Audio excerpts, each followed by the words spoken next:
हम ये बात दावे से नहीं कह सकते कि भारत में अमेरिकन फूड चेन्स में बिकने वाली खाने पीने की चीजें जेनेटिकली मॉडिफाइड है या नहीं, लेकिन जब हमने उनसे इसकी असलियत जाननी चाहिए तो उन्होंने कैमरे के सामने आने से साफ इनकार कर दिया।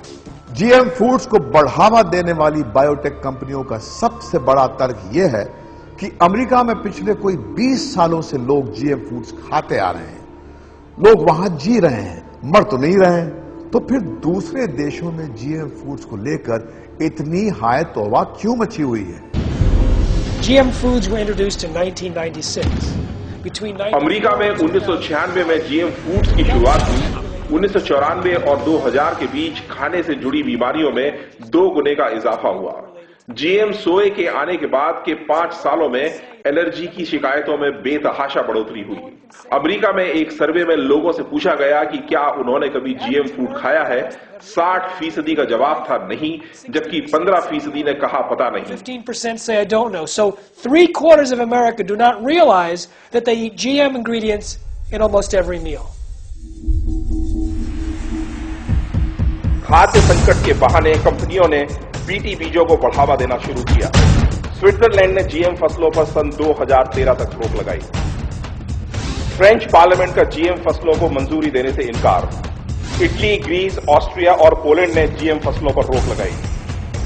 वैज्ञानिकों ने जीएम फूड्स के खिलाफ चेतावनी दी। बच्चों के लिए घातक साबित हो सकते हैं जीएम फूड्स। प्रिंस चार्ल्स की चेतावनी, तबाही मचा सकती हैं जीएम फसलें। भारत बीटी वैगन की प्रयोगशाला नहीं है।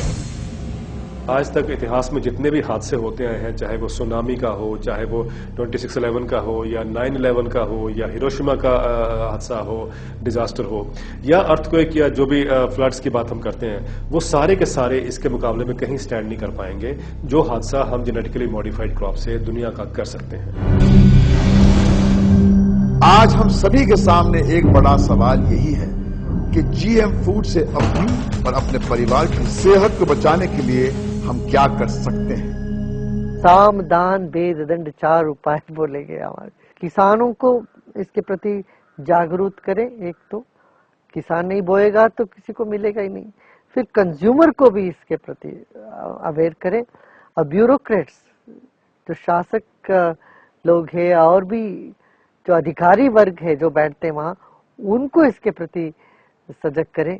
फिर भी ऐसे विनाशकारी काम में लगे तो उनको सख्ती से निपटे। अगर हमें इसको प्रॉब्लम को हैंडल करना है, सिर्फ एक ही तरीका है, वो ये कि हमारे सारे लोग, फार्मर्स हैं, कंज्यूमर्स हैं, वो सब प्रोटेस्ट करें और गवर्नमेंट के ऊपर भार डालें कि हम आपको इलेक्ट ही नहीं करेंगे अगर आप इन जीएम क्रॉप्स को बंद ना कर दें इस वक्त, कम से कम 10 साल के लिए। और इस दरमियान में आप लेबोरेटरी को बनाइए जिससे कि हम इसको अच्छी तरह से टेस्ट कर सकें। लोकतंत्र में सबसे बड़ी ताकत जनशक्ति होती है। एक विराट जनशक्ति के माध्यम से पूरे देश में हम इसका पुरजोर विरोध करेंगे, क्योंकि एक साथ मरने से बेहतर है कि एक साथ वो आंदोलन करने के लिए खड़े हों। और इसके लिए हम सबसे पहले होंगे जो इसके लिए आंदोलन करने के लिए खड़े होंगे, और देश के करोड़ों लोग हमारे साथ खड़े होंगे। हम इसको नहीं आने देंगे।